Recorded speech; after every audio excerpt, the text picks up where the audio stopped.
नमस्कार, झारखंड समाचार में आप सबों का स्वागत है। आइए जानते हैं झारखंड की छोटी बड़ी मुख्य खबरों को। इससे पहले आपने चैनल को सब्सक्राइब नहीं किया है तो प्लीज चैनल को सब्सक्राइब कर बेल आइकन को प्रेस कर दीजिए ताकि खबरों का अपडेट आपको मिलता रहे।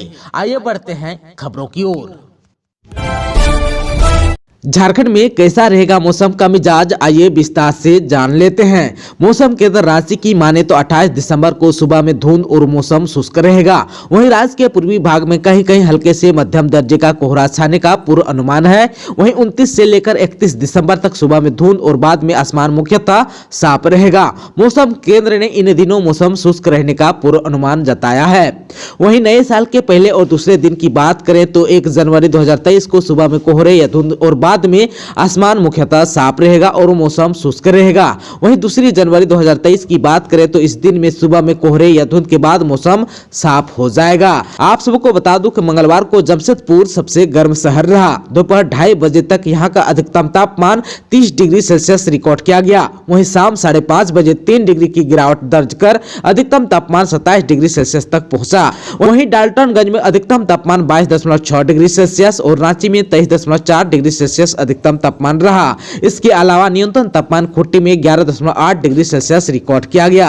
आप सबको बता दूं कि पिछले 24 घंटे में राज्य में कहीं कहीं हल्के दर्जे की बारिश हुई। सबसे अधिक बारिश हजारीबाग के कोर्रे में हुई। यहां 4.4 मिलीमीटर बारिश दर्ज किया गया। वहीं सबसे कम डाल्टनगंज और बोकारो थर्मल में 0.4 मिलीमीटर बारिश हुई। झारखंड पुरुष एवं महिला हॉकी टीम सेमीफाइनल में पहुंची। भुवनेश्वर में चल रहे खेलो India youth games hockey Jharkhand पुरुष और महिला दोनों टीमें क्वार्टर फाइनल में अपने अपने मैच जीतकर सेमीफाइनल में पहुंच गई। पुरुष टीम ने उत्तर प्रदेश को 5-2 से तथा महिला टीम ने मिजोरम को 5-1 से पराजित किया। कोयला व्यवसाय के घर फायरिंग मामले का खुलासा, टीपीसी सब जोनल कमांडर समेत 7 नक्सली अरेस्ट, हथियार भी बरामद। झारखंड की चतरा पुलिस को नक्सलियों के खिलाफ मंगलवार को बड़ी सफलता हाथ लगी। पुलिस ने नक्सली संगठन टीपीसी के सब जोनल कमांडर अनूप समेत 7 नक्सलियों को गिरफ्तार किया। इसके पास से पुलिस ने हथियार भी बरामद किए हैं। चतरा एसपी ने जानकारी दी है कि पिपरवार थाना क्षेत्र के कोयला व्यवसाय के घर पर फायरिंग मामले का पुलिस ने खुलासा किया है। इस क्रम में सब जोनल कमांडर समेत 7 उग्रवादियों को अरेस्ट किया गया है। झारखंड के 15 लाख हरा राशन कार्डधारियों को 5 माह से नहीं मिला है अनाज, विधायक विनोद सिंह ने जताई नाराजगी। झारखंड के 15 लाख हरा राशन कार्डधारियों को पिछले 5 माह से अनाज नहीं मिल पा रहा है। राष्ट्रीय खाद्य सुरक्षा अधिनियम से वंचित गरीबों को लाभ पहुंचाने के लिए राज्य सरकार की ओर से झारखंड राज्य खाद्य सुरक्षा अधिनियम योजना चलाई जा रही है। इस योजना के तहत राज्य की ओर से अनुदानित दर पर 1 रुपये प्रति किलोग्राम की दर से 5 किलोग्राम चावल प्रतिमाह उपलब्ध कराना है। परंतु पिछले 5 माह से इस योजना के लाभुकों को राशन नहीं मिल पा रहा है। खाद्य आपूर्ति विभाग के अधिकारियों का कहना है कि राशि देने के बावजूद एफसीआई से अनाज नहीं मिल रहा है। इसकी वजह से अनाज वितरण में विलंब हो रहा है। अगस्त माह से ही इस योजना के सभी लाभुकों के बीच अनाज वितरण नहीं हो पाया है। अगस्त में लाभुकों के बीच 62.54% अनाज का वितरण किया गया था। इसके बाद लगातार अनाज वितरण में कमी होती आई है। सितंबर में 28.95%, अक्टूबर में 18.69%, नवंबर में 11.85% ही अनाज का वितरण हुआ। दिसंबर माह में समाप्त होने में 1 सप्ताह का समय बचा है, लेकिन इस माह योजना के एक भी लाभुक को अनाज नहीं मिल पाया है। राशन डीलरों का कहना है कि पिछले 4 माह से इस योजना के लाभुकों के लिए अनाज का आवंटन नहीं किया गया है। इधर माले विधायक विनोद सिंह ने हरा राशन कार्डधारियों को पिछले 5 माह से अनाज नहीं दिए जाने पर आपत्ति जताई है। उन्होंने कहा कि सरकार ने गरीबों को कागज का टुकड़ा पकड़ा दिया है। जब राशन नहीं देना था तो कार्ड क्यों जारी किया? सरकार को अविलंब अनाज की खरीदारी कर गरीबों के बीच वितरित करना चाहिए। झारखंड के 10 लाख किसानों को 3500 रुपये की मिलेगी आर्थिक मदद। 29 दिसंबर 2022 को हेमंत सरकार अपने कार्यकाल का 3 साल पूरा कर रही है। इस 3 साल में हर क्षेत्र पर फोकस किया गया, पर अधिकतर फोकस युवा, किसान, महिला और बच्चियों के विकास पर रहा। राज्य में मुख्यमंत्री सुखाड़ राहत योजना खरीफ 2022 के तहत पहले चरण में 10 लाख किसानों के बैंक खाते में 3500 रुपये ट्रांसफर किए जाएंगे। वहीं राज्य के 30 लाख किसानों को इसका लाभ देने की योजना है। आप सबको बता दूं कि झारखंड में अच्छी बारिश नहीं होने से सूखे की स्थिति उत्पन्न हुई। इससे निपटने के लिए मुख्यमंत्री सुखाड़ राहत योजना की शुरुआत कर राज्य के किसानों को राहत देने की कोशिश की गई। कृषि विभाग द्वारा सुखाड़ का आकलन प्रतिवेदन के अनुसार राज्य में पश्चिमी सिंहभूम और सिमडेगा जिला को छोड़कर 22 जिलों के 226 प्रखंड सूखे की चपेट में है। इन जिलों के 226 प्रखंडों के 30 लाख किसानों को राहत देने के लिए मुआवजे की घोषणा की गई। सरकार के 3 साल होने के उपलक्ष्य पर पहले चरण में राज्य के भूमिहीन तथा सूखा प्रभावित 10 लाख किसानों को डीबीटी के माध्यम से उनके बैंक खाते में 3500 रुपए ट्रांसफर किए जाएंगे। झारखंड में अनुबंध पर नियुक्त किए जाएंगे शिक्षक, योग्य उम्मीदवार इस तारीख तक करें आवेदन। झारखंड रक्षा शक्ति विश्वविद्यालय में अनुबंध पर असिस्टेंट प्रोफेसर की नियुक्ति की जा रही है। यह नियुक्ति 11 माह के लिए होगी। विश्वविद्यालय में फिलहाल फोरेंसिक साइंस विषय में असिस्टेंट प्रोफेसर की नियुक्ति होगी। इसके लिए योग्य उम्मीदवारों से 10 जनवरी तक ऑनलाइन या ऑफलाइन आवेदन मांगे गए हैं। उम्मीदवार की आयु 45 वर्ष तक होनी चाहिए। आवेदनों की स्क्रूटनी के बाद 16 जनवरी को इंटरव्यू का आयोजन किया जाएगा। नियुक्ति यूजीसी गाइडलाइंस के तहत की जाएगी। पीएचडी डिग्री हासिल उम्मीदवारों को प्राथमिकता मिलेगी। आप सबको बता दूं कि रांची विश्वविद्यालय अंतर्गत पीजी और अंगीभूत कॉलेजों में चल रहे वोकेशनल कोर्स में कार्यरत अनुबंध असिस्टेंट प्रोफेसर का कार्यकाल 26 दिसंबर को समाप्त हो गया। लगभग 52 शिक्षकों को नियमानुसार 2 दिन के ब्रेक के बाद पुनः 11 माह के अनुबंध पर रखा जाएगा। विश्वविद्यालय प्रशासन पठन पाठन बाधित नहीं हो, इसके लिए अवकाश अवधि में पुनः अनुबंध विस्तार देने का निर्णय लिया गया है। इसके लिए सभी कॉलेजों से संबंधित असिस्टेंट प्रोफेसर का सीसीआर विश्वविद्यालय में जमा करने का निर्देश दिया। लगभग कुछ कॉलेजों को छोड़कर अन्य कॉलेजों से सीसीआर विश्वविद्यालय में जमा कर दिया गया है। विश्वविद्यालय के रजिस्ट्रार ने सभी कॉलेजों को सीसीआर शीघ्र जमा करने का निर्देश भी दिया है। उल्लेखनीय है कि विश्वविद्यालय अंतर्गत पीजी और कॉलेज में स्नातक और स्नातकोत्तर स्तर पर चल रहे वोकेशनल कोर्स में हजारों विद्यार्थी अध्ययनरत हैं। 3 बच्चों की मां को हुआ इश्क, प्रेमी के साथ हुए फरार, कर ली दूसरी शादी। गढ़वा जिले में 3 बच्चों की मां को इश्क हुआ और वो प्रेमी के साथ फरार हो गई। इसके बाद उसने उससे शादी भी कर ली। महिला के पति ने उस पर कई गंभीर आरोप लगाए हैं। अनुमंडल पुलिस पदाधिकारी से इस बाबत शिकायत भी की गई है और कार्रवाई की मांग की है। गढ़वा जिले के केतरार थाना क्षेत्र के बिजडी ग्राम निवासी कन्हई शाह ने अनुमंडल पुलिस पदाधिकारी प्रमोद केसरी को आवेदन दिया है। इसमें उसने कहा है कि उसके 3 बच्चे हैं। उसकी पत्नी बिना तलाक दिए घर से 1.5 लाख रुपए केस एवं जेवरात लेकर भाग गई। उसने दूसरी शादी भी कर ली है। पुलिस अधिकारी को दिए आवेदन में कन्हई शाह ने उल्लेख किया है कि उसकी शादी 13 वर्ष पूर्व खरौंदी थाना क्षेत्र के मंझी गांव में हुई थी। से उनके 3 बच्चे भी हैं। पिछले कुछ वर्षों से उसकी पत्नी का संबंध दूसरे युवक से चल रहा था। मना करने पर पत्नी द्वारा ससुराल वालों पर दहेज प्रताड़ना का केस कर दिया गया। ये मामला जो है अभी भी न्यायालय में चल ही रहा था। इसी बीच 21 दिसंबर को पत्नी 3 बच्चों को छोड़कर दूसरे व्यक्ति के साथ चली गई और शादी भी कर ली। कन्हई शाह ने महिला थाना नगरी उटारी एवं अनुमंडल पुलिस पदाधिकारी नगर उटारी को इस संबंध में आवेदन देकर कार्रवाई की मांग की है। मां के घर छोड़कर चले जाने के बाद तीनों बच्चे फिलहाल अपने पिता के पास हैं। इस संबंध में चाइल्ड लाइन के समन्वयक रॉबर्ट कश्यप ने भी बताया कि इन बच्चों को प्रावधान के अनुसार हर संभव मदद की जाएगी।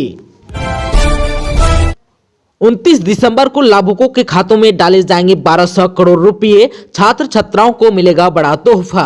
मुख्यमंत्री हेमंत सोरेन के नेतृत्व में राज्य में चल रही यूपीए गठबंधन की सरकार 29 दिसंबर को अपने 3 साल पूरा करने जा रही है। हालांकि इस मौके पर किसी बड़े समारोह का आयोजन नहीं किया जाएगा। प्रोजेक्ट भवन स्थित झारखंड मंत्रालय के नए सभागार में ही मुख्य समारोह का आयोजन किया जाएगा। इस मौके पर राज्य सरकार विभिन्न योजनाओं के लाभुकों के बीच लगभग 1200 करोड़ रुपए का वितरण करेगी।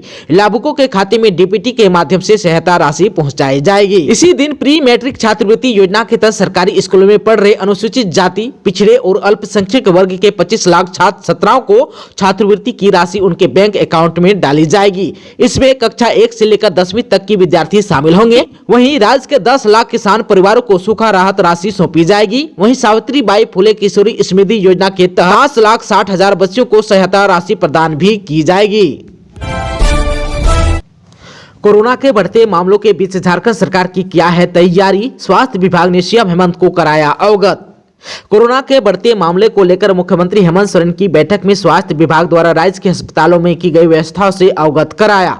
स्वास्थ्य मंत्री बन्ना गुप्ता और अपर मुख्य सचिव अरुण कुमार सिंह ने बताया कि कोरोना संक्रमितों के इलाज के लिए सरकारी अस्पतालों में 19,535 बेड उपलब्ध है। इसमें से 11,356 ऑक्सीजन सपोर्टेड बेड और 5,276 नॉन ऑक्सीजन बेड हैं। वहीं 1,447 आईसीयू और 1,456 वेंटिलेटर हैं। सरकारी अस्पतालों में पीडियाट्रिक आईसीयू बेड की संख्या 510 है।